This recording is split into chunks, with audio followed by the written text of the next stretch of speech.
Sir ये कैसा होगा? मल्टी सेलर होगा। बात तो सही है। सेल वॉल का बात करते हैं, मुनीरा में क्या मिलता है? Polysaccharide plus amino acid. Notes खोल के बैठो। और इसीलिए इसको एनसीईआरटी लिखता है ये नॉन सेलुलोसिक सेल वॉल होता है। मतलब सर यहाँ पे सेलुलोज नहीं होता। प्रोटिस्टा में प्रेजेंट इन सम, कुछ लिखा नहीं एनसीईआरटी पर लिख दिया कि कुछ में सेल वॉल प्रेजेंट होता है बात को झापने के लिए। फंगी में काइटिन का बना होता है, प्लांटिया में सेलुलोज का बना होता है और एनिमिडिया में सेल वॉल एब्सेंट होता है। फिर बात किए थे न्यूक्लियर मेम्ब्रेन। न्यूक्लियर मेम्ब्रेन क्या होता है? ये बैक्टीरिया के नाम मैंने क्यों लिख के लाया? तुमको परेशान करने के लिए नहीं। ये सारे बैक्टीरिया हमारे पास 6 to 10 में मिलते हैं और 11th क्लास में भी कुछ बैक्टीरिया के नाम तुम पढ़ोगे जो तुमको दिखते हैं। ये दिखते हैं इंप्रूवमेंट इन फूड रिसोर्सेज में पढ़ते हो तो कुछ बैक्टीरिया दिखते हैं। तो सबसे पहले बैक्टीरिया का नाम अगर हम देखते हैं तो हमारे पास क्या है, बैक्टीरिया का यूजेस के बारे में देखते हैं। इलेक्ट्रोमेटिक सेल है सर। ये सारे में कौन सा डिवीजन होता है? हमारे पास होता है माइटोसिस। तो सर माइटोसिस क्या है? माइटोसिस एक तरह का, अगर हम तुमसे बात करें माइटोसिस है क्या, तो तुम बोलोगे सर माइटोसिस एक तरह का सेल डिवीजन है। तो म्यूसिस क्या है? मैं बोलूंगा ये भी एक सेल डिवीजन है सर माइटोसिस। तो हेलो एवरीवन, तो आज का लेक्चर हमारा है बहुत important, that is regarding basic biology, जो अभी आपका स्कूल्स में क्लास 9th और 10th के लिए चल रहा होगा। ये लेक्चर आप सभी के लिए इम्पॉर्टेंट है जो कभी भी अपने बेसिक्स के ऊपर काम नहीं किए हैं। अगर आपको बेसिक्स के ऊपर काम करना है तो ये लेक्चर आपके लिए बहुत इंपॉर्टेंट है। ये इसीलिए इम्पॉर्टेंट हो जाता है कि कहीं ना कहीं ये लेक्चर का डिमांड इतना होता है कि कोई भी एग्जाम अगर आप दोगे तो यहाँ पे आपका ये क्वेश्चन देखने को मिलेगा। मैं इस तरीक़ा से इस लेक्चर को फ्रेम किया हूँ कि अगर आपने बायोलॉजी का जो चैप्टर है आपने कभी भी नहीं पढ़ा है, क्लास 6, 7, 8 में आपने नहीं पढ़ा है, तो आप इसको देखोगे तो आपको बहुत सारा चीज़ पता चलेगा।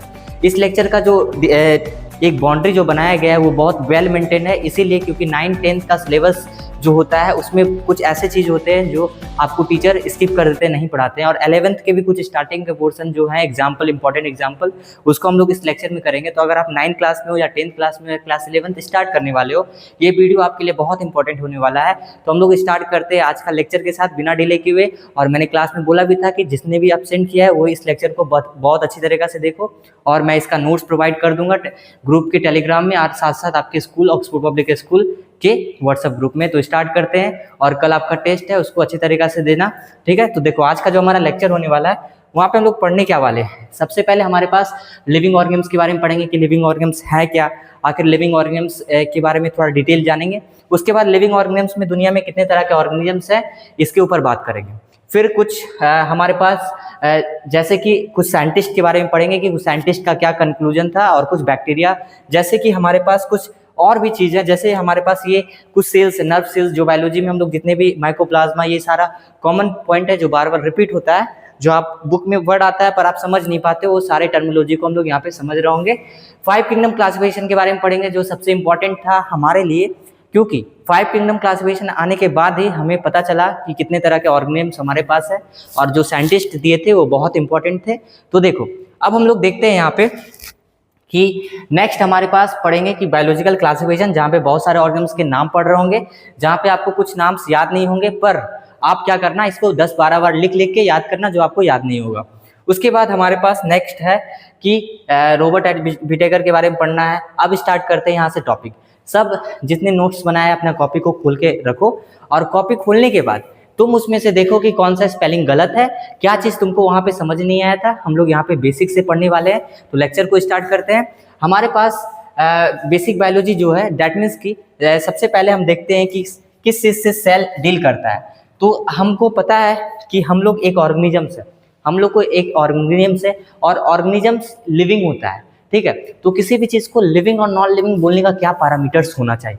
किसी भी चीज़ को लिविंग जब बोलते हैं तो हमको पता होना चाहिए कि लिविंग थिंग्स का मतलब जहाँ पे सेल प्रेजेंट है, मतलब कि जहाँ पे सेल प्रेजेंट है उसको हम लिविंग बोल देंगे। हाँ, अब उसके बाद अगर पहले हम लोग एक बेसिक ढांचा देख लेते हैं, जैसे कि हमारे पास देखते हैं कि कोई भी एक सेल होता है, कोई भी एक सेल होता है, तो उसको सेल को हम कब सेल बोलते हैं, कोई भी सेल को हम सेल कब बोलते हैं, जब अगर हम बात करते हैं कोई भी सेल को जब हम सेल बोलते हैं, जब उसके पास क्या होता है कि उसके अंदर कुछ मेटाबॉलिक रिएक्शंस हो रहे होते हैं जो उसको जिंदा रखते हैं। उसका कुछ सेलुलर ऑर्गेनाइजेशन होता है जिसके कारण से उसके अंदर केमिकल रिएक्शन होता है, जिसके अंदर से कुछ बहुत सारे फंक्शंस होते हैं, सेल ऑर्गेनल्स होते हैं, तब जाके वो काम कर पाता है। जैसे अमीबा एक सिंगल सेल है, तो अमीबा के अंदर वो क्षमता है कि वो अकेले सारा काम को कर सकता है। इसलिए किताब में लिखा है एनसीईआरटी में कि सेल का एक इंडिपेंडेंट एग्जिस्टेंस है। दैट मीन्स कि सेल के अधूरा, सेल से अधूरा कोई भी चीज रहा तो वो इंडिपेंडेंट एग्जिस्टेंस नहीं करेगा। सेल ही हमारा बेसिक यूनिट ऑफ लाइफ है। तो सेल का अगर डेफिनेशन देखते हैं तो सेल से ही हमारा लाइफ एराइज हुआ है। तो cell is the structure and functional unit of life. फिर यहाँ पे पॉइंट आता है why we are saying structure and functional. Structure का मतलब होता है कि कोई भी चीज का एक स्ट्रक्चर है, और वो स्ट्रक्चर के कारण ही वो क्या है, वो एक फंक्शंस को परफॉर्म कर पा रहा है। डैट मीन्स कि वो जैसे हमारा बॉडी सेल से बना हुआ है, तो हमारे बॉडी स्किन सेल्स में सबसे पहले सेल्स मिलोगे, फिर टिश्यूज मिलोगे, फिर ऑर्गन सिस्टम मिलोगे। तो ये एक स्ट्रक्चर है। फंक्शन क्या है, हमारा बॉडी पूरा सेल्स से मिल के ही बना हुआ है, तभी वो एक फंक्शंस को परफॉर्म कर पा रहा है। तो फंक्शनल यूनिट उसी को बोलते हैं जब वो रेपिटेशन होता है और उसके बाद अपने काम को करता है। और किस तरह का काम को करता है, वो सारा काम लाइफ प्रोसेस के अंदर जो आता है, जो उसको जिंदा रहने में काम करता है, जैसे कि न्यूट्रिशन हो गया, रिस्पिरेशन हो गया, एक्सक्रीशन हो गया, ट्रांसपोर्टेशन हो गया। ये चारों, जैसे तुम अभी खाना खाया, खाना खा के खाना को डाइजेस्ट किया, डैट मीन्स कि सबसे पहले खाना खाया, खाना को खाने के लिए भी एनर्जी लगा ना, और वो खाना को खाने के लिए एनर्जी जो था वो तुम्हारा बॉडी से आया। अब उसके बाद खाना जो खाया, उसके बाद खाना को डाइजेस्ट करना था। खाना डाइजेस्ट करने के बाद तुम्हारे पास जो खाना डाइजेस्ट हुआ, वो जाके इंटेस्टाइन में बहुत सारे मैक्रो मॉलिक्यूल्स, छोटा छोटा मॉलिक्यूल्स में विलाई में जाके ऑब्जर्व हुआ, और वो जाके ब्लड स्ट्रीम में आया। ब्लड स्ट्रीम में जाने के बाद वो हमारा ऑक्सीजन से कंबाइन करके हमारा बॉडी के सेल्स में जाके वो एनर्जी प्रोड्यूस कर रहा है, डेट मीन एटीपी प्रोड्यूस कर रहा है। तो कहीं ना कहीं देख पा रहे हैं ये कॉम्प्लेक्स ऑर्गेनिम्स के अंदर हो रहा है। पर अगर हम यूनिसेलुलर का बात करते हैं, तो यूनिसेलुलर ऑर्गेनिम्स में हमें ये जो प्रोसेस देखने को मिलता है वो बहुत सिंपल देखने को मिलता है। सिंगल सेल से वो सारा काम करता है। तो अब डिटेल में तो हम लोग चले गए, अब एक एक पॉइंट को देखते हैं, फिर और डिटेल धीरे धीरे चलते जाएंगे। अब उसके बाद देखते हैं सेल है क्या। सेल एक स्ट्रक्चर और फंक्शनल यूनिट ऑफ लाइफ है। ये एक smallest unit capable of performing all life process. ये एक स्मॉलेस्ट यूनिट ऑफ लाइफ है, पर स्मॉलेस्ट यूनिट है, साथ साथ वो सारा काम कर सकता है जो तुम्हारे जिंदा रहने के लिए तुमको जरूरी है। इसलिए सेल का इंडिपेंडेंट एग्जिस्टेंस होता है। अब नेक्स्ट पॉइंट हमारे पास है कि क्या कुछ इंपॉर्टेंट टर्म्स होते हैं। जिस तरीका से सेल को हम फंक्शनल यूनिट बोलते हैं, उसी तरीका से हमारे पास किडनी है। तो किडनी में अगर हम देखते हैं कि फंक्शनल यूनिट ऑफ किडनी होता क्या है, और ये पॉइंट हम लोग क्यों रखें, तो हमारे पास जो फंक्शनल यूनिट है वो उसको हम नेफ्रॉन बोलते हैं। फिर हमारे पास नेक्स्ट पॉइंट है कि ब्रेन का फंक्शनल यूनिट को क्या बोलते हैं, न्यूरॉन्स बोलते हैं। लाइफ का अगर हम बात करते हैं, लाइफ का भी फंक्शनल यूनिट होगा जिसको हम क्या बोल रहे हैं, सेल बोल रहे हैं। अब नेक्स्ट पॉइंट हमारे पास क्या है, जो तुम देखो अपने कॉपी से मिलाते जाओ, और जो नहीं समझ में आया वो देखो। फिर सेल के स्टडी को बोलते क्या है, सेल के स्टडी को हम लोग बोलते हैं साइटोलॉजी, और वो डील करता है किस चीज से, साइटोलॉजी को हम लोग सेल बायोलॉजी भी बोलते हैं, और वो डील करता है फिजियोलॉजी से, जहां पे हम सेल के फिजियोलॉजी को पढ़ते हैं, बायोकेमिस्ट्री को पढ़ते हैं। ठीक है, अब देखो यहाँ पे, और सेल का ऑर्गेनाइजेशन को पढ़ते हैं। ऑर्गेनाइजेशन में सेल का बनावटी कैसा है, कैसा सेल ऑर्गेनेल है, उसमें किस तरीका का सेल ऑर्गेनेल है। जैसे कि हमारे पास मान लो कि ये कोई सेल है, और ये सेल में हमारे पास बहुत तरह तरह के ऑर्गेनेल प्रेजेंट है। कुछ गोल्जी बॉडीज होंगे, कुछ एंडोप्लाज्मिक रेटिकुलम होंगे, कुछ हमारे पास वैक्यूल होंगे। ठीक है, ये जो ऑर्गेनेल है इसका भी अपना अपना फंक्शंस होता है, जिसके कारण से काम होते रहता है। जब काम होते रहता है तो वही तो हमारा कोऑर्डिनेट करके सेल्स जब काम कर रहा है, उसके अंदर का भी सेल ऑर्गेनल्स काम कर पा रहा है, तभी टिश्यूज एक फंक्शन कर पा रहा है, और टिश्यूज फंक्शन कर पा रहा है तभी ऑर्गन काम कर पा रहा है, और ऑर्गन सिस्टम फिर पूरा बॉडी कोऑर्डिनेट वे में काम कर रहा है। हर एक ऑर्गेनिम्स का बॉडी अलग अलग लेवल पे बना हुआ है। उसको देखने से पहले हम लोग और आगे बेसिक्स पे आते हैं। ये समझ में आ गया कि physiology, I think this is repeated. हाँ, अब उसके बाद सेल के बारे में पता चल गया कि structure function unit of life है, जिसमें से जितने भी लिविंग ऑर्गेनिजम्स है, वेदर यूनिसेलुलर, चाहे वो छोटा एक सेल का बना हुआ, यूनिसेलुलर का मतलब चाहे वो सिंगल सेल का बना हो, और मल्टी सेलुलर, दैट मीन्स कि एक सेल से ज्यादा का बना हो, तो वो क्या होगा, हमारा सब में सेल्स प्रेजेंट होगा। सेल एक स्मॉलेस्ट एंटिटी है capable of performing all life process. तो ये भी, इसको थोड़ा सा डिटेल में लिखा गया है। फंक्शनल यूनिट ऑफ किडनी जैसे नेफ्रॉन होता है, इसको तुम लिख सकते हो, जो फिल्टर करता है किसको, ब्लड को फिल्टर करता है, और फॉर्म्स करता है यूरिन। तुमको पता होना चाहिए जो हमारे पास किडनी नेफ्रॉन होता है वो कुछ इस तरह का हमें दिखता है, और ये जो नेफ्रॉन होता है इस तरह का मिलियंस ऑफ नेफ्रॉन हमारे किडनी में प्रेजेंट होते हैं, जो फंक्शनल यूनिट का काम करता है, डेट मीन्स के फिल्ट्रेशन का काम करता है किडनी के अंदर, और वो जो फिल्ट्रेशन का काम होता है तभी तो यूरिन का फॉर्मेशन होता है। अब हमारे पास नेक्स्ट पॉइंट है कि फंक्शनल यूनिट ऑफ ब्रेन क्या है, न्यूरॉन। अब ये काम क्या करता है, यहाँ पे डिटेल में मैंने लिखा, नर्व इंपल्सेस को कैरी करता है। जैसे कि अभी तुम सोचो, तुमको हम टच किए तो तुमको एग्जैक्ट पता है कि मैं तुम्हारा हाथ में टच किया या पैर में टच किया। क्यों पता चला, क्योंकि तुम्हारे बॉडी में कुछ नर्व इंपल्सेस फ्लो करते हैं, और वो कौन कर रहा है, न्यूरॉन्स के थ्रू हो रहा है। तो ये सारे इंपल्सेस जो मैसेज कैरी किए जाते हैं वो न्यूरॉन्स के थ्रू होता है, और ये सारा वाइटल एसेंशियल फंक्शंस है। साइटोलॉजी के बारे में हम लोग ने पढ़ा कि सेल बायोलॉजी ये ब्रांचेस फोकस करता है study cell structure, function and composition. Physiology में क्या पढ़ते हैं कि कैसे सेल फंक्शंस कर रहा है और कैसे वो होम्योस्टेटिस को मेंटेन कर रहा है। मैंने क्लास में, बहुत सारे क्लास में होम्योस्टेसिस के बारे में बताया। होम्योस्टेटिस का मतलब क्या होता है, तुम्हारे बॉडी का एक इंटरनल टेम्परेचर फिक्स है, तुम्हारा बॉडी इंटरनल टेम्परेचर को एक मेंटेन करके रखता है, और जब ये डगमगाता है तो तुम्हारा तबियत खराब होता है। तो होम्योस्टेटिस दैट मीन्स कि you are a warm blooded animal ना, कोल्ड ब्लडेड एनिमल जो क्या है नेचर के हिसाब से अपने आप को बदल लेता है, पर warm blooded animal that means कि तुम्हारे बॉडी में एक होम्योस्टेटिस नाम का चीज़ है, और मैंने क्लास में ये भी बताया था ये कौन कंट्रोल करता है, तो कमेंट सेक्शन में जरूर लिखना। तो होम्योस्टेटिस क्या है कि इंटरनल बॉडी टेम्परेचर को मेंटेन करना, दिस इज होम्योस्टेटिस। ठीक है, इसको क्या बोल रहे हैं, होम्योस्टेटिस बोल रहे हैं। तो अगर हम बात करते हैं होम्योस्टेटिस का, तो इसमें यहाँ पे हमको लिखना है इंटरनल बॉडी टेम्परेचर को मेंटेन करना,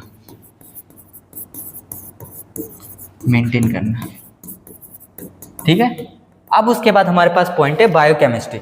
तो बायोकेमिस्ट्री क्या है, studying of chemical reactions and process within cell. That means कि बायोकेमिस्ट्री में क्या पढ़ते हैं, केमिकल रिएक्शंस पढ़ते हैं और वो सारा प्रोसेस पढ़ते हैं जो सेल्स के अंदर हो रहा होता है। सेल ऑर्गेनाइजेशन है क्या, सेल ऑर्गेनाइजेशन एक एक्सप्लोरिंग है हाउ डिफरेंट ऑर्गेनेल्स वर्क, ठीक है, और other together ensure proper cell functions. एक बार फिर से बता देते हैं सेल ऑर्गेनाइजेशन क्या है। मैंने बार बार बोल रहा हूँ, सेल के अंदर कुछ सेल ऑर्गेनेल है, वो आपस में काम कर पा रहे हैं, तभी जाके सेल एक फंक्शंस कर पा रहे हैं। सेल्स के अंदर मेटाबॉलिक रिएक्शंस होते हैं, वो उसको फिर उसके बाद सेल्स तभी टिश्यूज काम कर पा रहा है। मेटाबॉलिक रिएक्शंस है क्या, सेल के अंदर बहुत सारे केमिकल रिएक्शंस होते हैं चीज़ों को करने के लिए। अब हमारे पास कुछ कैरेक्टरिस्टिक्स ऑफ सेल है कि आखिर वो सेल है तो उसका क्या क्या कैरेक्टरिस्टिक्स होना चाहिए।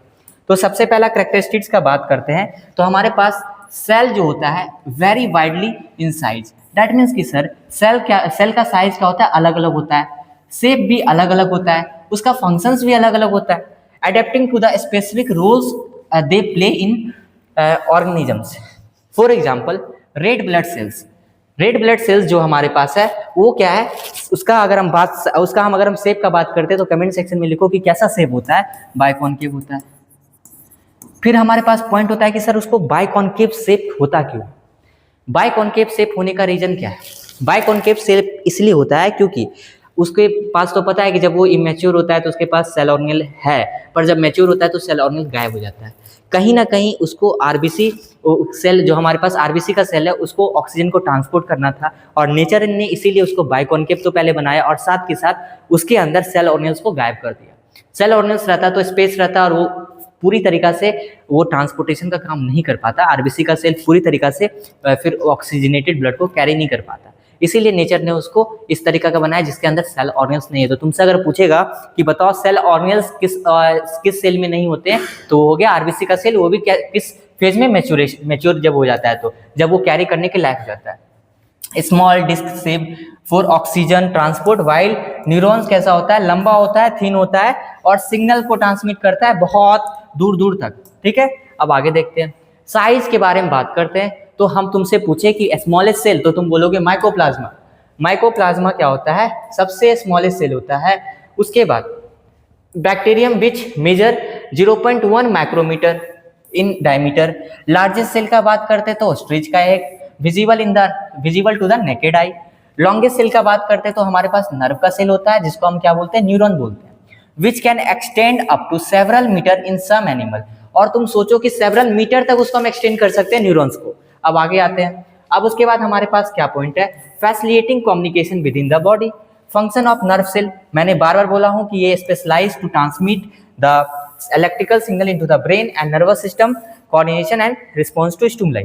अब हम लोग यहाँ से आगे देखते हैं। आगे देखने का मतलब अब हम लोग यहाँ से देख रहे हैं कि बायोलॉजी में हम लोग पढ़ते क्या है। तो बायोलॉजी में हम लोग पढ़ते हैं क्या, स्टडी ऑफ लाइफ के बारे में पढ़ते हैं। स्टडी ऑफ लाइफ में क्या पढ़ते हैं, स्टडी ऑफ लाइफ में हम लोग पढ़ते हैं कि कैसे हम लिविंग ऑर्गेनिजम्स कैसे नेचर से इंटरेक्ट करते हैं, कैसे हमारा इंटरेक्शन होता है नेचर के साथ। क्या बैक्टीरिया के बारे में पढ़ते हैं तो वो बायोलॉजी है, वो भी बायोलॉजी है, क्योंकि बैक्टीरिया के बारे में पढ़ो या फंगी के बारे में पढ़ो या एनिमिलिया के बारे में पढ़ो, ये सारा बायोलॉजी का पार्ट है। तो आज हम लोग वही सारी चीज़ें को देख रहे होंगे। तो देखो, सबसे पहले क्या लिखना है, अगर तुम्हारे आया कि बायोलॉजी में क्या पढ़ते हैं। बायोलॉजी एक साइंटिफिक स्टडी है जहाँ पे हम लोग लिविंग ऑर्गेनिजम्स को पढ़ते हैं और उसके इंटरेक्शंस के बारे में पढ़ते हैं with the environment. It explore the structure, functions, growth, evolution and classification of life. ध्यान से सुनो हम क्या बोल रहे हैं। It explore the structure, functions, उसके बाद explore the functions, growth, evolution and classification of life. सबसे पहला वर्ड मैंने क्या लिखवाया तुमको, स्ट्रक्चर। हर एक ऑर्गेनिजम्स का एक अपना अपना स्ट्रक्चर है ना। तो वो बायोलॉजी भी डिफाइन करता है कि आखिर नेचर ने इसे ऐसा क्यों बनाया। आखिर होमोसेपियंस अगर हम लोग हैं तो हमें ऐसा क्यों बनाया? Why we have a 2 ears, why we have a 1 nose, why we have a 2 eyes, this all are created by nature and why it is created, ये सारा हमारा आंसर हमें बायोलॉजी देता है। ठीक है, आखिर इसका फंक्शंस क्या होता है?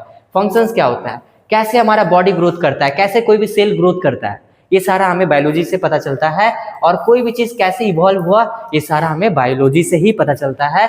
और क्लासिफिकेशन ऑफ लाइफ, और तुम लोग को पता होना चाहिए कि फादर ऑफ बायोलॉजी कौन है? Aristotle is the father of biology. तो अब उसके बाद बात करते हैं कि फादर ऑफ बायोलॉजी कौन है। उनका एक्सटेंसिव कंट्रीब्यूशन है हमारे, ताकि अंडरस्टैंड कर सके नेचुरल वर्ल्ड को, क्या अंडरस्टैंड कर सके नेचुरल वर्ल्ड को, और इसका सबसे ज्यादा कंट्रीब्यूशन है इसी चीज के ऊपर।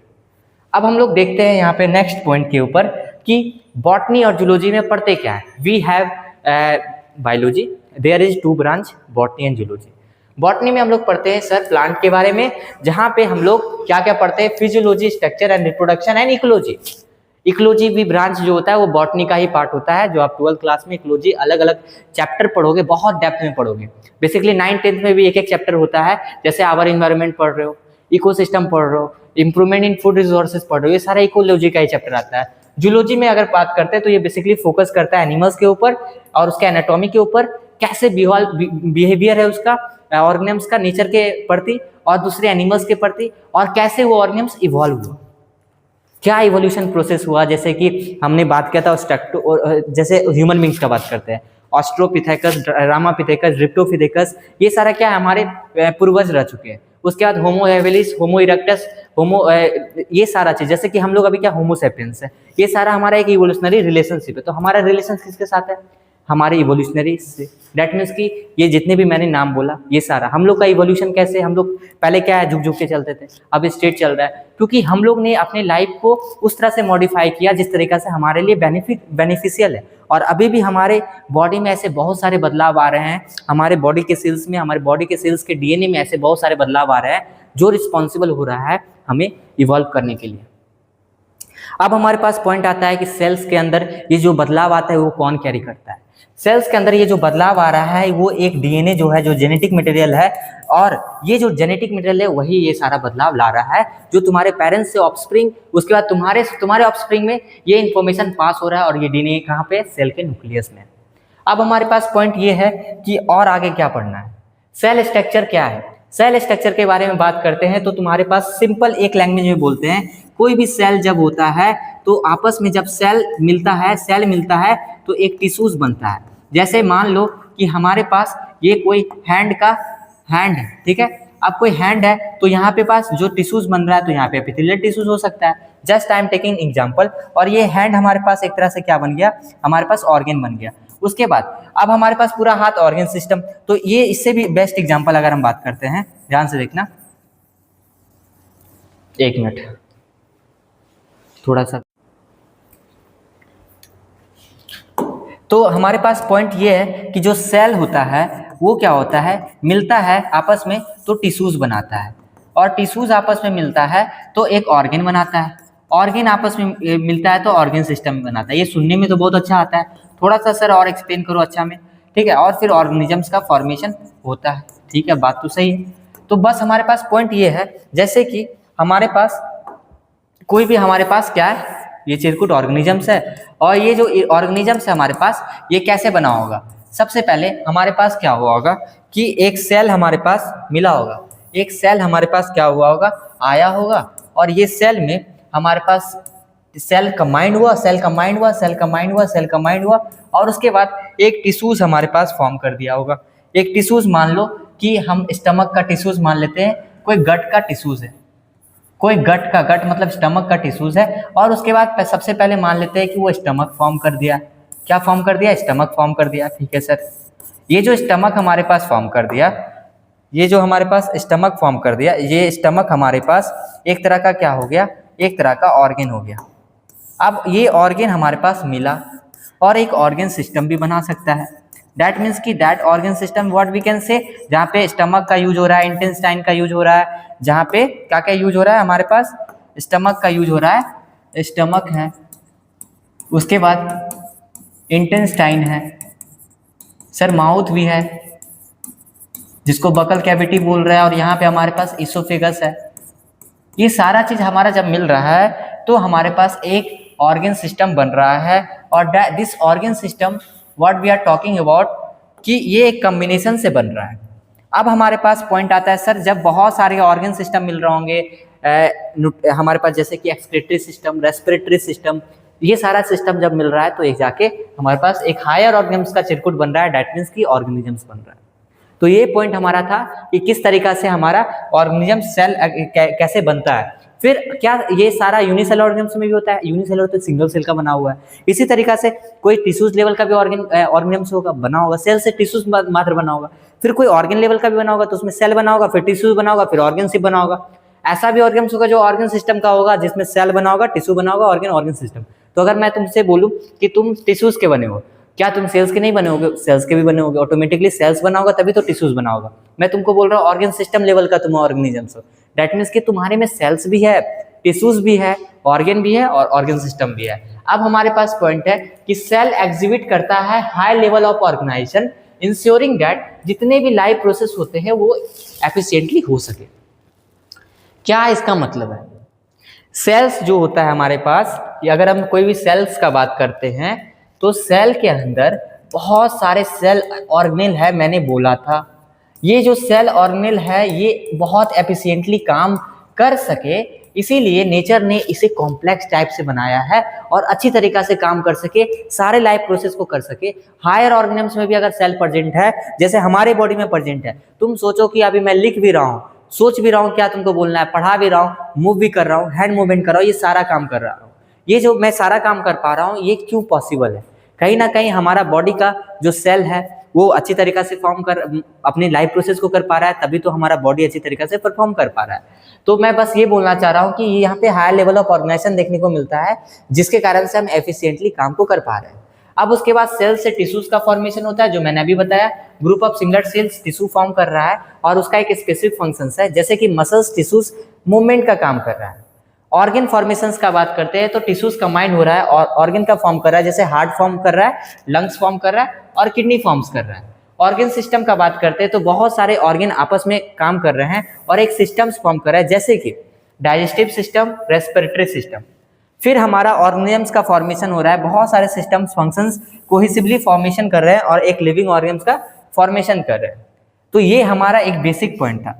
अब हमारे पास पॉइंट क्या है, ध्यान से सुनना, कि division of labour in cells. What do you mean by division of labour in cells? तो अगर हम जब बात करते हैं कि हर एक सेल ऑर्गन्स परफॉर्म करता है एक यूनिक फंक्शंस, या हर एक सेल ऑर्गन्स कैसा फंक्शन करता है, एक यूनिक फंक्शंस परफॉर्म करता है। फिर हमारे पास देखते हैं सेल मेम्ब्रेन, कुछ डिवीजन ऑफ लेबर। जैसे अभी हम तुमको बोले कि कल हम लोग पार्टी करेंगे, कल जब हम लोग पार्टी करेंगे तो तुम ये लेके आना, समोसा लेके आना, तुम लिट्टी लेके आना, तुम बर्गर ऑर्डर कर लो, तुम पिज्जा ऑर्डर कर लो। तो ये जो हमारे पास ऑर्डर है दैट डिपेंड अपॉन हम काम दे रहे हैं, तुम ये काम कर लेना, तुम वो काम कर लेना। इससे क्या होगा कि काम हमारा इजी हो जाएगा और एक समय में हम लोग मल्टीपल काम को कर पा रहे होंगे। तो जब हम लोग काम को बांटते हैं तो एक समय में मल्टीपल काम दिखता है। और अब हम लोग क्या है, खाना होगा तो सब चीज़ लेके बैठेंगे, कोई वो खा रहा होगा, कोई वो खा रहा होगा, ठीक है। तो इससे क्या हो रहा होगा, मेरा ये समझाना है कि डिवीजन ऑफ लेबर काम करता क्या है, चीज़ों को कोऑर्डिनेट करवाता है। मतलब पहले अपना अपना काम हो गया, फिर एक जो प्रोसेस हो रहा है सेल के अंदर अच्छी तरीके से एफिशिएंटली काम हो पा रहा है। तो उसी तरीके से सेल में भी एक टर्म है डिवीजन ऑफ लेबर, जहाँ पे सेल के पास कुछ ऑर्गेनल है जो अपना अपना काम को परफॉर्म कर रहा है अच्छी तरीके से। जैसे कि हमारे पास है सेल मेम्ब्रेन। सेल मेम्ब्रेन का काम क्या है, किसी भी चीज को मूवमेंट कराता है सब्सटेंस का इन और आउट ऑफ द सेल, इन और out of the cell.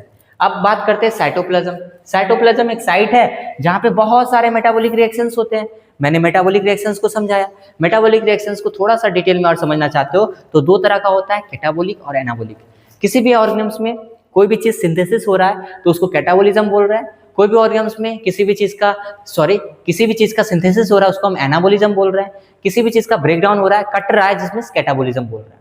Catabolism that means की डाइजेशन, एनाबॉलिज्म दैट मीन्स की respiration. Very important example, cellular respiration. Sir photosynthesis क्या है वो तुम कमेंट में लिखो। फोटोसिंथेसिस किस प्रोसेस के अंदर आएगा, कैटाबॉलिज्म या एनाबॉलिज्म? गोल्जी एपरेटस उसी तरह का एक सेल ऑर्गेन्स है। ये मॉडिफाइड होते हैं, ये क्या करते हैं, सॉर्टिंग दैट मीन्स की पैकेजिंग और मॉडिफाइंग करते हैं। जैसे गिफ्ट को क्या करते हैं, पैक करते हैं, उसका डिस्पैच करते हैं, उसी तरह गोल्जी एपरेटस का काम है। ये फूड को मॉडिफाई करते हैं, सॉर्ट करते हैं और उसके बाद पैकेज करके प्रोटीन फॉर ट्रांसपोर्ट, अब आगे देखते हैं। नेक्स्ट हमारे पास है कि क्लासिफिकेशन ऑफ बायोलॉजी। ये जो बायोलॉजी का जो क्लासिफिकेशन है वो सबसे पहले साइंटिस्ट के हिसाब से, साइंटिस्ट अपने यूजेस के हिसाब से अपने मॉर्फोलॉजी के बेसिस पे दे दिया। मॉर्फोलॉजी के बेसिस पे मतलब कि देखने के बेसिस पे किस तरीका का क्या दिख रहा है, किस तरीका का क्या क्या है, उसके बेसिस पे साइंटिस्ट ने ये क्लासिफिकेशन दे दिया। अर्लियर क्लासिफिकेशन था लोगों को यूज के बेसिस पे दे देते थे, जैसे कि एरिस्टोटल ने था जो फादर ऑफ बायोलॉजी भी कहलाया। उन्होंने मॉर्फोलॉजिकल क्लासिफिकेशन किया, प्लांट को देखा, छोटा प्लांट, बड़ा प्लांट, और उसमें स्टीम कैसा है, हर्ब सर्ब ट्रीज में बांट दिया। जैसे कि हमारे पास उन्होंने क्या किया, एक्सटर्नल फीचर्स को देखा। एनिमल्स में क्या देखा, अरे भाई आरबीसी प्रेजेंट है, रेड ब्लड सेल प्रेजेंट है, तो उसको क्या बोल दिया, एनिमा, इनेमा, और अगर नहीं है तो इनेमा, ई लगा दिए। सर ए अगर आता है तो अब्सेंट, बायोलॉजी में अगर ए आता है तो अब्सेंट। प्रेजेंस और absence of red blood sales के बेसिस पे प्लांट को डिवाइडेड कर दिया हर्ब्स, सर्ब्स और ट्रीज के बेसिस पे, बेस्ड ऑन उसके साइज और स्ट्रक्चर के बेसिस पे। फिर हमने बात किया कि अगर कोई भी सेल है तो उसका कुछ कैरेक्टरिस्टिक्स होगा, ठीक है। तो ये थोड़ा सा तुम देख लो कि सेल छोटा होता है, स्मॉलेस्ट यूनिट ऑफ लाइफ है। सेल, जैसे हम तुमसे पूछे अभी तुम जिस रूम में, उसका बिल्डिंग ब्लॉक क्या है, तुम बोलोगे ईटा, तो तुम्हारे शरीर का बिल्डिंग ब्लॉक क्या है, सेल होगा ना। अगर एक सबसे छोटा यूनिट देखेंगे तो cell is capable of independent existence and perform all basic functions. हर एक ऑर्गेनिज्म स्टार्ट करता है सिंगल सेल से, इसका ये समझना। तो इस पॉइंट को हम लोग समझते हैं। सबसे पहले समझना कि ये गैमेटिक और सोमेटिक सेल्स का क्या खेला है। तो अगर हम तुमसे पूछे कि तुम्हारे बॉडी में जो सेल होता है वो दो तरह का है, अगर हम तुमसे पूछे तो तुम बोलोगे सर कौन कौन सा। एक हमारे पास है सोमेटिक सेल, ठीक है, एक हमारे पास है गैमेटिक सेल।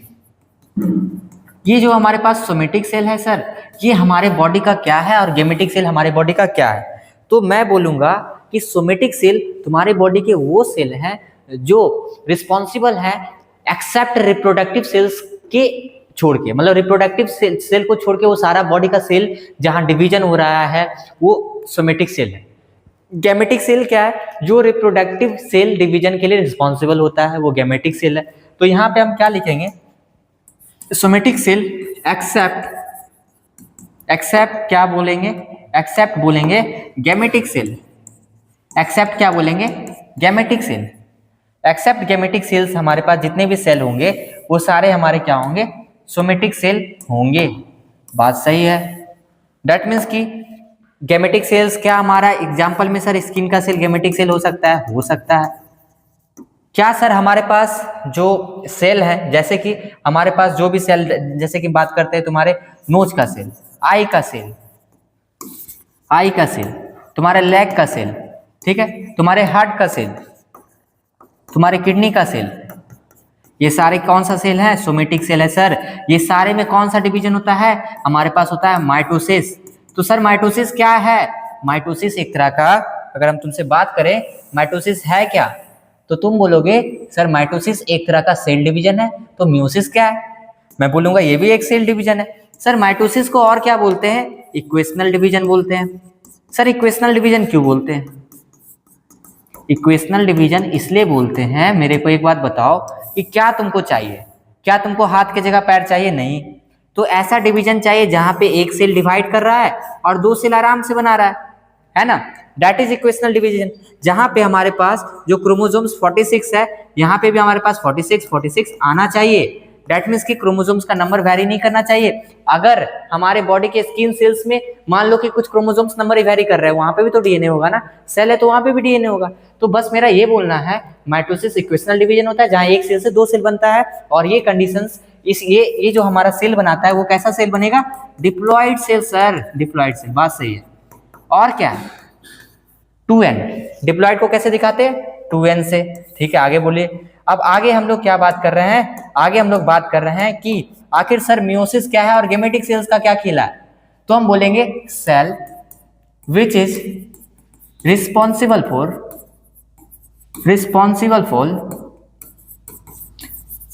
रिप्रोडक्टिव डिवीजन, या रिप्रोडक्टिव के लिए रिप्रोडक्टिव सेल डिवीजन, जो रिप्रोडक्टिव सेल डिवीजन के लिए रिस्पॉन्सिबल होता है, cell which is responsible for reproductive cell division. और वो रिप्रोडक्टिव सेल डिवीजन में कौन सा प्रोसेस होता है, म्यूसिस होता है। आई थिंक कि तुम लोगों को क्लास में मैंने ये नहीं बताया जो 8 से 9 में आए, पर तुमको जानना जरूरी था। इसको रिडक्शनल डिवीजन बोलते हैं। इसको कौन सा डिवीजन बोलते हैं, रिडक्शनल डिवीजन बोलते हैं। सर ये प्रोडक्ट किस चीज को देता है, वहां पे सर हमें डिप्लॉयड ऑर्गेनिज्म डिप्लॉयड सेल मिल रहा था, यह प्रोडक्ट हमको क्या मिलेगा, हैप्लॉयड सेल मिलेगा। क्या मिलेगा, एक हैप्लॉयड सेल मिलेगा। और ये एन को हम क्या बोलते हैं, हैप्लॉयड सेल बोलते हैं। क्या बोलते हैं, हैप्लॉयड सेल बोलते हैं। बात सही है, ठीक है सर। यहाँ पे क्या बोल रहे हैं, हैप्लॉयड सेल बोल रहे हैं। अब हमारे पास पॉइंट ये है कि ये गैमेटिक और सोमेटिक सेल समझ में आ गया। अब हम लोग आ जाते हैं उस पॉइंट पे जहां पे हम लोग ये चीज को छोड़े थे। डेट मीन्स कि सर हमारे पास स्पर्म है, हमारे पास ओवम है, और हम लोग इसको अच्छी तरीके से देखते हैं। तो अब हम लोग उसी पॉइंट पे आते हैं, देखते हैं ध्यान से। तो हमारे पास क्या पॉइंट था, देखो ध्यान से। हमारे पास पॉइंट है कि सर यहाँ पे हमारे पास एक स्पर्म है जिसको हम लोग गैमेटिक सेल बोल रहे हैं। तो अब तुम्हारे पास क्लियर हो गया शब्द, हमने क्या बोला, गैमेटिक। और ये हमारे पास क्या है सर, ओवम है। सर ये ओवम और स्पर्म है क्या, अगर हम तुमसे पूछे ओवम और स्पर्म है क्या, तो तुम बोलोगे सर स्पर्म एक मेल रिप्रोडक्टिव सेल होता है। स्पर्म क्या होता है, एक मेल रिप्रोडक्टिव सेल होता है। सर ओवम क्या होता है, एक फीमेल रिप्रोडक्टिव सेल होता है। एक फीमेल रिप्रोडक्टिव सेल होता है। बात तो सही है, ठीक है सर। तो आखिर हमको पता है कि मेल और फीमेल में गैमेटिक सेल होता है, that is sperm and ovum. अब यहाँ पे क्या होगा, हमारे पास क्या होगा, ये एक सेल फ्यूजन करेगा, स्पर्म और ओवम फ्यूजन करने के बाद जिस प्रोसेस को हम लोग फर्टिलाइजेशन बोल रहे हैं, क्या बोल रहे हैं, फर्टिलाइजेशन बोल रहे हैं। और ये हमारे पास, हमने अभी तुरंत बोला था कि ये प्रोडक्ट कैसा होगा, ये सर हैप्लॉइड होगा। कैसा होगा, हैप्लॉइड होगा। क्यों हैप्लॉइड होगा, क्योंकि ये हमारा गैमेट का सेल है। ये भी कैसा होगा, हैप्लॉइड होगा। ये हमारे पास गैमेट का सेल है। और यहाँ से हमारे पास जाइगोट बनेगा। क्या बनेगा, जाइगोट बनेगा। और ये जाइगोट फर्दर हमारा क्या बनाएगा, मोरूला बनाएगा। क्या बनाएगा, मोरूला बनाएगा। और मोरूला के बाद हमारे पास ब्लास्टूला बनेगा। ठीक है, क्या बनेगा, ब्लास्टूला बनेगा। फिर हमारे पास आगे प्रोसेस जाएगा, फिर हमारे पास क्या बन जाएगा, एम्ब्रियो बन जाएगा, जो फीमेल के यूट्रस में जाके इम्प्लांट हो जाएगा। और जहां से 9 मंथ का गेस्टेशन पीरियड स्टार्ट होगा, जहां पे एक चिरकुट या कोई एक बेबी का प्रोडक्शन होगा। डेट मीन्स कि वहां पे गेस्टेशन पीरियड के बाद एक बेबी वहां पे प्रोड्यूस होगा। और डेट पार्चुरेशन, फिर उसका लैक्टेशन, फिर हमारा क्या, बेबी इन्फेंट बनेगा, फिर एडल्ट बनेगा, फिर हमारे पास क्या है, वो फिर एक पेरेंट्स बन जाएगा, फिर उसका भी डेथ हो जाएगा। तो यही तो लाइफ साइकिल है। पर यहाँ पे हमें ये सीखना है कि सर जितने भी ऑर्गेनिजम्स थे सब एक जाइगोट से स्टार्ट हुए हैं। और that zygote is a single cell. और ये जाइगोट हमारा क्या, एक सिंगल सेल है। इसीलिए हम बोलते हैं कि हर एक ऑर्गेनिज्म जो है अपने लाइफ को स्टार्ट किससे करता है, एक सिंगल सेल ऑर्गेनिज्म से करता है। और जहाँ पे हम देख रहे हैं कि हमारे पास जो कैरेक्टरिस्टिक्स ऑफ सेल में, सेल जो होता है स्मॉलेस्ट यूनिट ऑफ लाइफ है। सेल का बिल्डिंग ब्लॉक जो होता है, सारे प्लांट और एनिमल का बिल्डिंग ब्लॉक क्या होता है, सेल है। सेल कैपेबल होता है अपना इंडिपेंडेंट एग्जिस्टेंस रखने के लिए और परफॉर्म करता है सारा बेसिक फंक्शंस। चौथा पॉइंट, हर एक ऑर्गेनिज्म स्टार्ट करता है अपने लाइफ को सिंगल सेल से। पांचवा पॉइंट, हर एक सेल्स का अपना लाइफ स्पेन होता है। भाई तुम्हारा अपना लाइफ स्पेन है, उसी तरीका से सेल का भी लाइफ स्पेन होता है। जैसे कि आरबीसी, डब्ल्यूबीसी, उसके बाद प्लाज्मा, ये सब का अपना एक वैरी करता है लाइफ स्पेन। किसका 120 डेज है, किसी का हमारे पास बोल दो 1 मंथ है, किसी का हमारे पास मान लेते हैं कि 2 मंथ है। तो ये जो लाइफ स्पेन है ये सबका वैरी कर रहा है, मतलब ये इतना दिनों के बाद ये सेल्स फैगोसाइटोसिस कर जाएंगे। तुम कमेंट सेक्शन में एटलीस्ट ब्लड सेल्स का सबका लिखना, लाइफ स्पेन क्या है एग्जैक्ट लिखना। अगर नहीं पता होगा तो बुक से पढ़ के, गूगल करके, जैसे करना है, पर जरूर लिखना। क्लास 10th में ये लाइफ स्पेन तुमको याद रखना पड़ेगा। अब हमारे पास नेक्स्ट पॉइंट है कि सबका सर अपना लाइफ स्पेन होता है। फिर हमारे पास एक पॉइंट होता है कि सर पॉइंट है क्या, जितने भी old and worn out cell होते हैं वो कंटिन्यूसली रिप्लेस होते हैं नए सेल से जो हमारे बॉडी के अंदर हैं। और वो मल्टी सेलुलर ऑर्गेनिज्म्स में ये देखने को मिलता है। मतलब कि ऐसे सेल्स जो हमारे बॉडी में, जैसे मान लो कि कल तुम क्या गिर गया, कल तुम साइकिल चला रहा था गिर गया, या फिर किसी भी तरह से तुम्हारा बॉडी इंजर्ड हो गया, बाइक चला रहा था या जैसे भी, तो उस वक्त तुम देखोगे कुछ दिन के बाद वो सेल्स क्या होगा, रिपेयर होगा।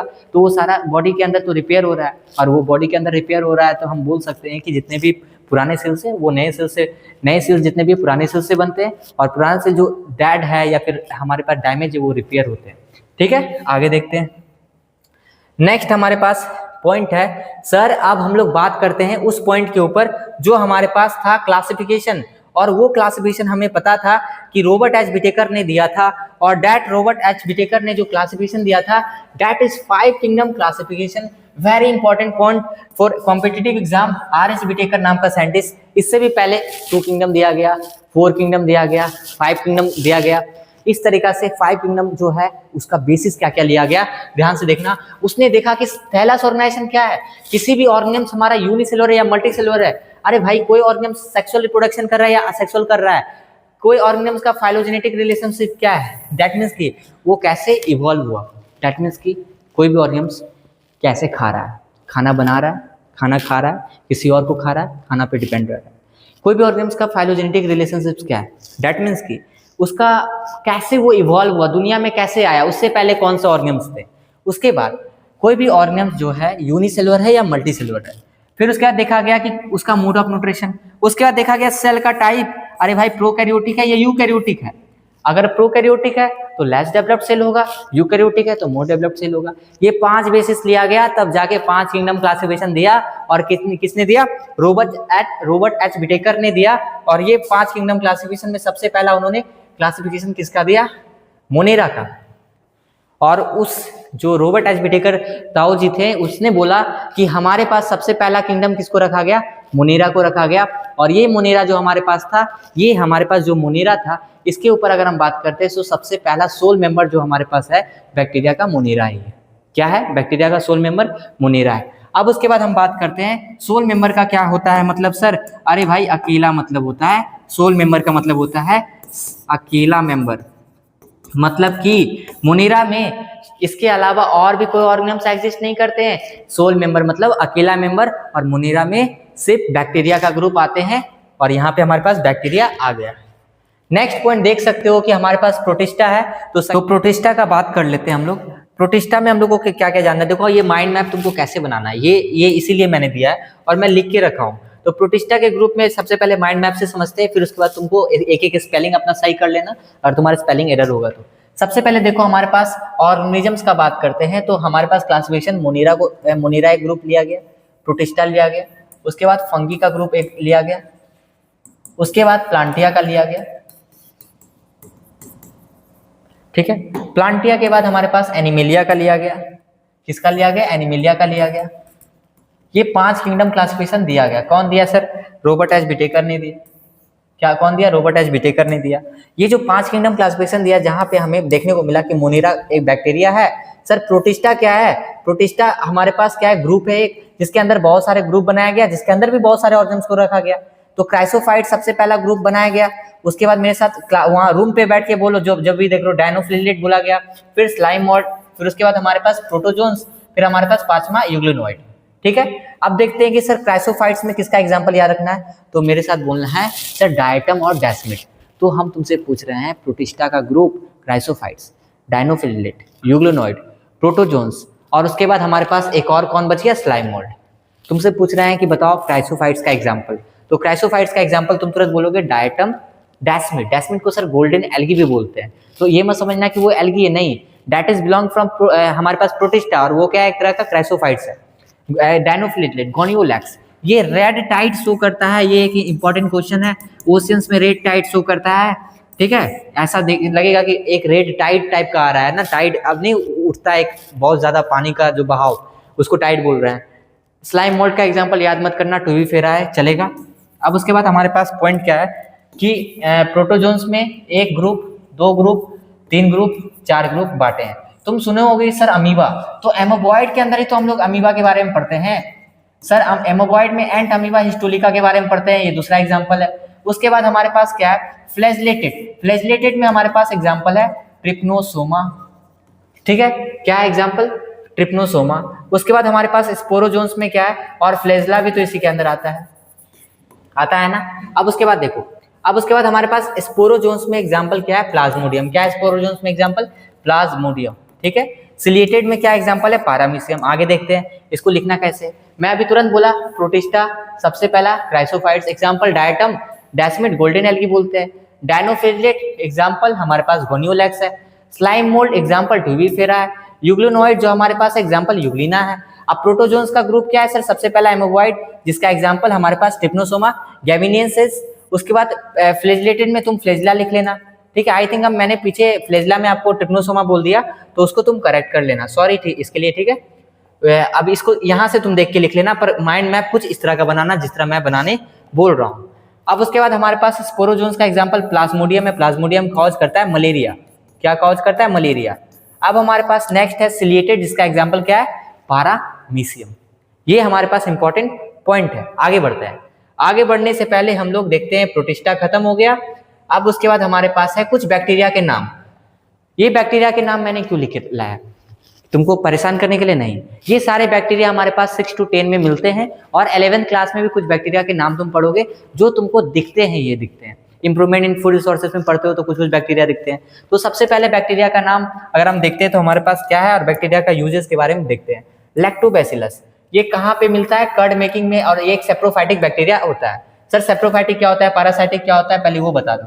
तो हम लोग पहले मोड ऑफ न्यूट्रिशन देख लेते हैं। मोड ऑफ न्यूट्रिशन का चार्ट ऐसे बनाना, इसको लिखना देख के यहाँ से बनाना चार्ट। कैसे? ऐसे। अब देखो, मोड ऑफ न्यूट्रिशन का बात करते हैं तो हमारे पास ऑटोट्रोपस, ऐसा ऑर्गेनिज्म जो खाना बना रहा है। कैसे खाना बना रहा है? खुद से खाना बना रहा है, या तो लाइट का यूज कर रहा है या तो केमिकल का यूज कर रहा है। ऐसा ऑर्गेनिज्म जो एटोट्रोपस पे डिपेंड है, दैट मीन्स की सॉरी ऑटोट्रोपस पे डिपेंड है, दैट मीन्स की प्रोड्यूसर्स पे डिपेंड है, जिसको हम लोग कंज्यूमर्स बोल रहे हैं, जिसको हम लोग क्या बोल रहे हैं? कंज्यूमर्स बोल रहे हैं। तो ये ऑर्गेनिम्स को हम क्या बोल रहे हैं? हेटरोट्रोपस। ऐसे ऑर्गेनिम्स जो खाना खुद से बना रहा है जिसको हम बोल रहे हैं ऑटोट्रोपस। ऑर्गेनिज्म जो खाना खुद से बना रहा है उसको ऑटोट्रोपस बोल रहे हैं। एग्जांपल में क्या हो गया? Green plants. ग्रीन प्लांट्स ऐसे ऑर्गेनिम्स होते हैं जो खाना खुद से बनाते हैं, खाना खुद से बनाते हैं, और उसको हम क्या बोलते हैं? Green plants. अब हमारे पास ग्रीन प्लांट में आता है फोटोसिंथेसिस ऑटोट्रोपस, कीमोसिंथेसिस ऑटोट्रोपस। फोटोसिंथेसिस ऑटोट्रोपस का मतलब होता है ऐसा ऑर्गेनिम्स जो खाना बना रहा है लाइट एनर्जी को यूज करके। लाइट एनर्जी यूज करके मतलब सनलाइट जो है उसको यूज कर रहा है, फिर खाना बना रहा है। उसके बाद कीमोसिंथेसिस में जो केमिकल एनर्जी को यूज करके बना रहा है, लाइट एनर्जी को यूज करके जो बना रहा है, एग्जांपल प्लांट और कुछ एल्गी भी करते हैं।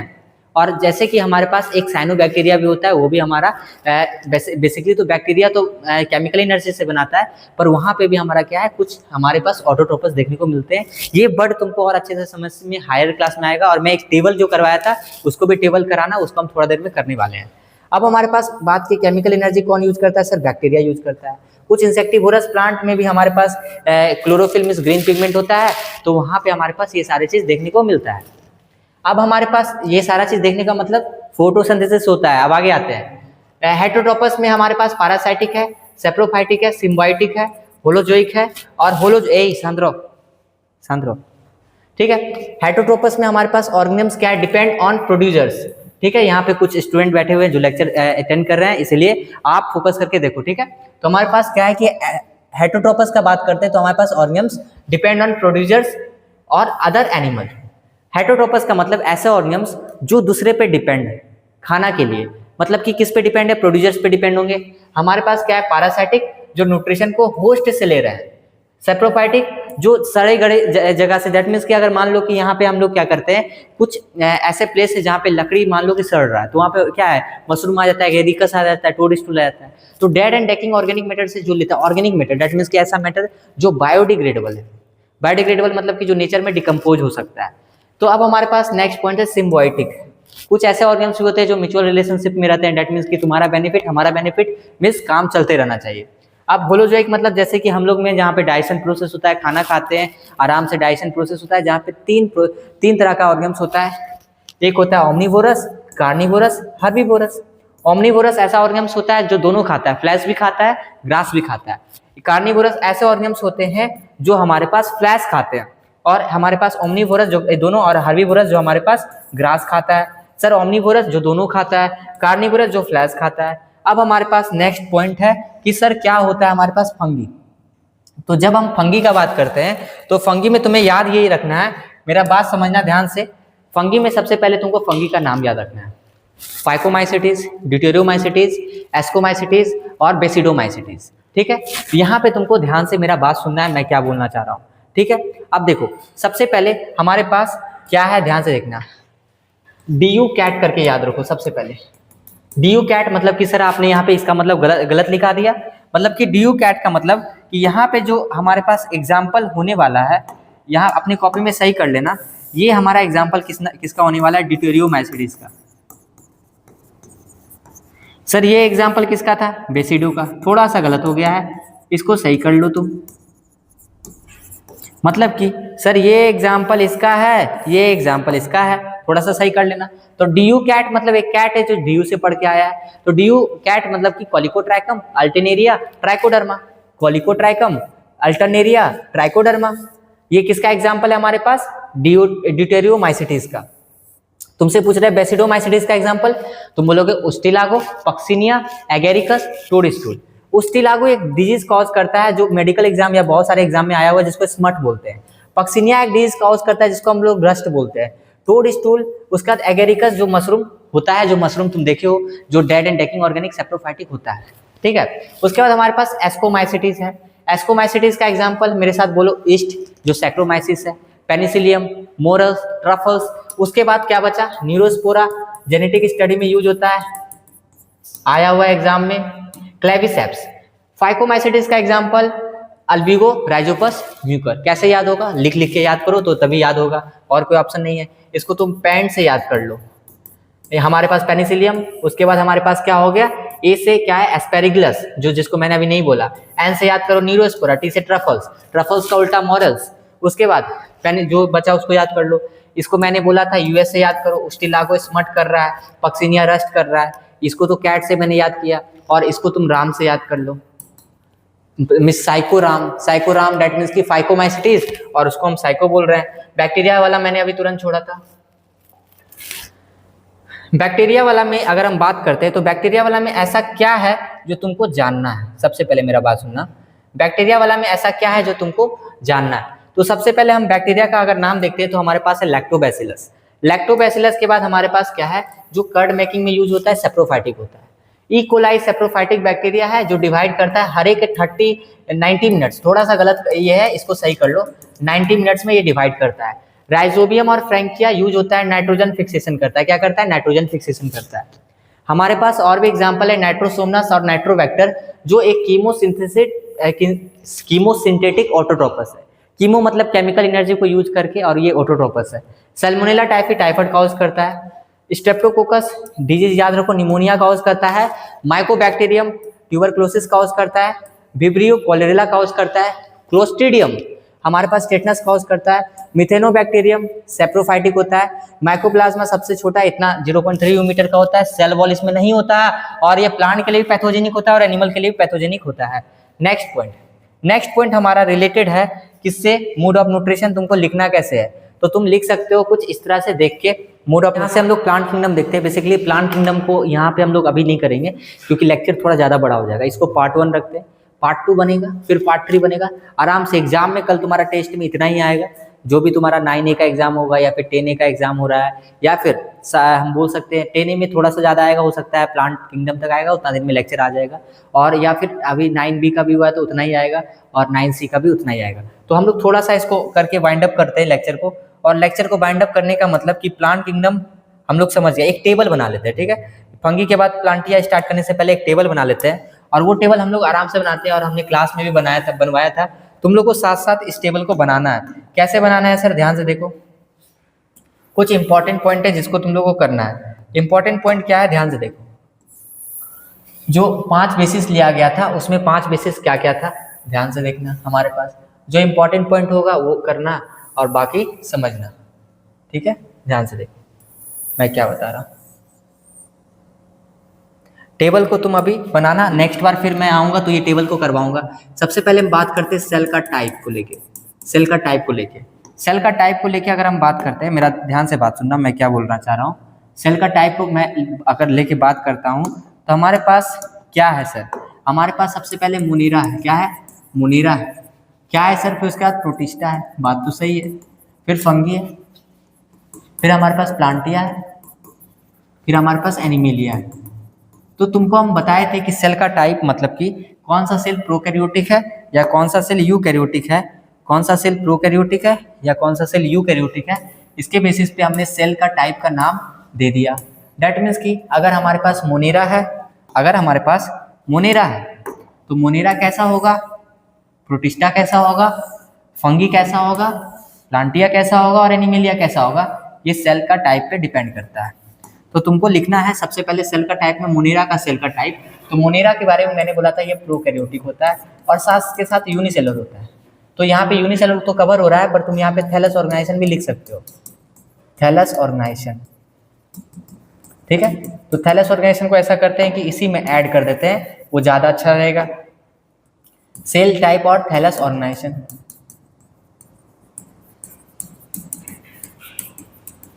प्रोकैरियोटिक है। प्रोटिस्टा का बात करते हैं सर, ये कैसा है हमारे पास, यूकैरियोटिक है और यूनिसेलुलर है। फंगी का बात करते हैं सर, हमारे पास यूकैरियोटिक है, प्लांटिया यूकैरियोटिक है, एनिमेलिया यूकैरियोटिक है। अब हमारे पास नेक्स्ट है सर, हमारे पास इसमें सेल वॉल होता है क्या? अगर किसी में सेल वॉल है तो कैसा है?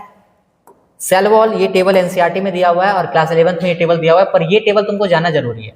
सर ये मोनेरा कैसा यूनिसेलुलर है, मतलब कि जितना भी बैक्टीरिया होगा, जितना भी पढ़े सारा कैसा होगा, यूकैरियोटिक होगा। और कैसा होगा, सॉरी, जितना भी हम लोग मोनेरा में बैक्टीरिया का नाम पढ़े वो यूनिसेलुलर होगा और प्रोकैरियोटिक होगा, लेस डेवलप्ड होगा। प्रोटिस्टा का जितना भी एग्जांपल पढ़े कैसा होगा, यूकैरियोटिक होगा, यूनिसेलुलर होगा सर, मतलब सिंगल सेल का बना होगा। फंगी के अंदर जितना भी एग्जांपल पढ़े यूकैरियोटिक होगा, प्लांटिया यूकैरियोटिक। और ये अब यहाँ पे देख सर, ये कैसा होगा, मल्टीसेलर होगा। बात तो सही है। सेल वॉल का बात करते हैं, मोनेरा में क्या मिलता है, polysaccharide plus amino acid. Notes खोल के बैठो। और इसीलिए इसको एनसीईआरटी लिखता है ये नॉन सेलुलोसिक सेल वॉल होता है, मतलब सर यहाँ पे सेलुलोस नहीं होता। प्रोटिस्टा में प्रेजेंट इन सम, कुछ लिखा नहीं एनसीईआरटी पर, लिख दिया कि कुछ में सेल वॉल प्रेजेंट होता है, बात को झापने के लिए। फंगी में काइटिन का बना होता है, प्लांटिया में सेलुलोज का बना होता है और एनिमेलिया में सेल वॉल एब्सेंट होता है। फिर बात किए थे न्यूक्लियर मेम्ब्रेन। न्यूक्लियर मेम्ब्रेन क्या होता है सर? न्यूक्लियर मेम्ब्रेन होता क्या है? न्यूक्लियर मेम्ब्रेन के बारे में हम लोग बात किए थे कि यहाँ पे क्या होगा, मोनेरा में कैसा क्या न्यूक्लियर मेम्ब्रेन प्रेजेंट होगा, एब्सेंट होगा। सर न्यूक्लियर मेम्ब्रेन क्यों एब्सेंट होगा? अरे भाई ये यहाँ पे ये प्रोकैरियोटिक है, यहाँ पे न्यूक्लियोइड प्रेजेंट होगा। यूनिसेलुलर का बात करते हैं हमारे पास, अगर प्रोटिस्टा का बात करते हैं तो यहाँ पे प्रेजेंट होगा, क्योंकि ये हमारे पास यूकैरियोटिक है सर, मतलब यूकैरियोटिक में प्रेजेंट होता है, यहाँ पे भी होगा, यहाँ पे भी होगा, यहाँ पे भी होगा। नेक्स्ट हमारे पास है, क्या बोल सकते हो, थैलस ऑर्गेनाइजेशन हो गया, तो मोड ऑफ न्यूट्रिशन बोल देते हैं। ठीक है, तो हमको पता है कि सर ये ऑटोट्रोपस भी होता है, हेटरोट्रोपस भी होता है, इसीलिए नीट में ये क्वेश्चन आता है कि इसमें कौन सा बोल सकते हो कि ऑटोट्रोपस हेटरोट्रोपस दोनों होता है। कैसा होता है ऑटोट्रोपस हेटरोट्रोपस? ऐसा करो कि एक छोड़ो, इसमें कुछ और भी आ जाएगा, ऑटोट्रोपस और हेटरोट्रोपस दोनों होता है। यहाँ पे बात करते हैं प्रोटिस्टा में, तो हमारे पास कैसा होता है, ये हेटरोट्रोपस होता है। कैसा होता है? हेटरोट्रोपस होता है। फंगी में हमारे पास कैसा होता है, कुछ ऑटोट्रोपस होता है, और ये हमारे पास कैसा होगा, हेट्रो होगा। ये भी हमारे पास कैसा होगा, सॉरी, ये हमारे पास कैसा होगा, ऑटो होगा। तो सर थोड़ा सा गलत यहाँ पे हो गया लगता है। यहाँ पे देखो ऑटोट्रोपस होता है, प्रोटिस्टा कैसा होता है, कुछ ऑटोट्रोपस होता है, ये हेटरोट्रोपस होता है। और हमारे पास सर प्लांटिया तो ऑटोट्रोपस होता है, इसको कोई रोकने वाला नहीं है, और ये हेटरोट्रोपस होता है।